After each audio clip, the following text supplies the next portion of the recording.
असम के Barack valley के जो अर्थव्यवस्था के लिए बहुत ही महत्वपूर्ण होगा और जो कनेक्टिविटी है रीजनल कनेक्टिविटी फिर दोबारा से रीएस्टैब्लिश होगा। মহিষাসন বাংলাদেশ রেললাইনের নির্মাণ কাজ প্রায় শেষ হওয়ার পথে। বুধবার বরাক সফরে এসে রেললাইনের কাজ পরিদর্শন করে একথা জানালেন বিজেপির আসাম রাজ্য প্রভারী বৈজয়ন্ত জয় পান্ডা। সংবাদ মাধ্যমের সাথে কথা বলতে গিয়ে তিনি জানান, করিমগঞ্জ জেলার মহিষাসন থেকে বাংলাদেশ পর্যন্ত রেললাইনের কাজ 90% সম্পন্ন হয়েছে। শীঘ্রই ভারত বাংলাদেশের মধ্যে মালবাহী ও যাত্রীবাহী ট্রেন যোগাযোগ চালু হবে বলে আশা প্রকাশ করেন তিনি। মহিষাসন বাংলাদেশ রেললাইন চালু হলে বরাক উপত্যকা সহ আসামের উন্নয়ন ত্বরান্বিত হবে বলে আশা প্রকাশ করেন তিনি। বলেন, প্রধানমন্ত্রী নরেন্দ্র মোদীর নেতৃত্বে গোটা দেশে উন্নয়ন ত্বরান্বিত হচ্ছে। পরিদর্শনকালে তার সাথে করিমগঞ্জের সাংসদ কৃপানাথ মালা সহ দলীয় নেতৃবৃন্দরা উপস্থিত ছিলেন। Bureau report, daily Barak. Border के पास ही है और जैसे आप जानते हैं यहाँ शायद अभी 3 दशकों से ये कनेक्टिविटी टूट गया जैसे कि पहले था। ये हमारे अर्थव्यवस्था के लिए केवल हमारे नहीं ये रीजन के लिए बांग्लादेश के लिए भी इंफ्रास्ट्रक्चर कनेक्टिविटी बहुत ही महत्वपूर्ण है। मोदी सरकार ने विभिन्न प्रकार के इंफ्रास्ट्रक्चर देश भर तो बनाते रहे हैं हमारे, जैसे कि हाईवेज एक्सप्रेसवेज की गति दुगना से ज़्यादा हो गए हैं। बहुत सारे रेलवे स्टेशंस मॉडर्नाइजेशन हो रहे हैं और एयरपोर्ट्स भी बन रहे हैं। तो ये गुड्स और पैसेंजर कनेक्टिविटी बहुत ही महत्वपूर्ण है। यहाँ जो कनेक्टिविटी का काम आज हम आके देखे, हमारे स्थानीय नेतृगण भी है यहाँ, स्थानीय लोगों के साथ मिले और प्रोजेक्ट में जो शामिल हैं उनसे बात कर रहे थे। ये काम 90% कंप्लीट हो चुका है, आने वाले दिनों में ये कंप्लीट हो जाएगा। ये असम के बराक वैली के जो अर्थव्यवस्था के लिए बहुत ही महत्वपूर्ण होगा और जो कनेक्टिविटी है रीजनल कनेक्टिविटी फिर दोबारा से रीएस्टैब्लिश होगा।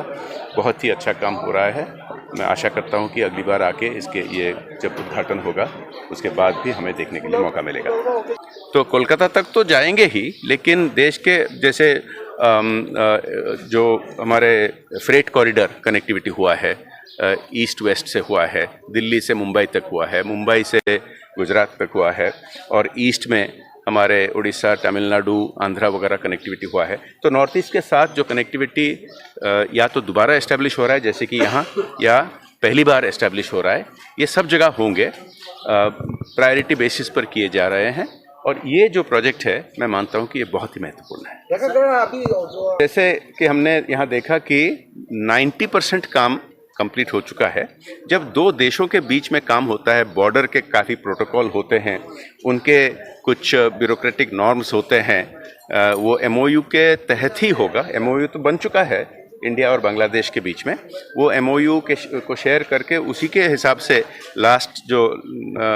लास्ट माइल जो बच गया है वही होगा। इसमें कोई दिक्कत नहीं होगा। ये एक प्रोसीजर है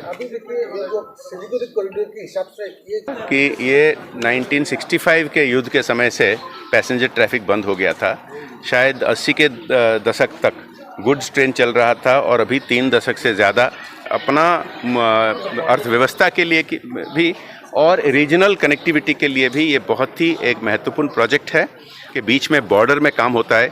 बॉर्डर हमारे तक तो हो गया है, लेकिन जो नो मैन्स लैंड है उसमें काम करने के लिए दोनों साइड को MOU के तहत करना है। ये नॉर्मल प्रोटोकॉल है, इसमें कोई दिक्कत नहीं होगा।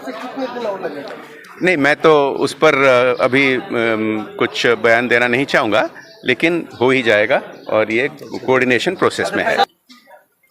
मोदी सरकार के जो फोकस रहा है भित्ति भूमि पर या हमारे इंफ्रास्ट्रक्चर पर, थोड़ा आंकड़े पर ध्यान दें तो 65-70 साल में जितने एयरपोर्ट बने थे वो अभी डबल हो गए हैं पिछले 9 साल में।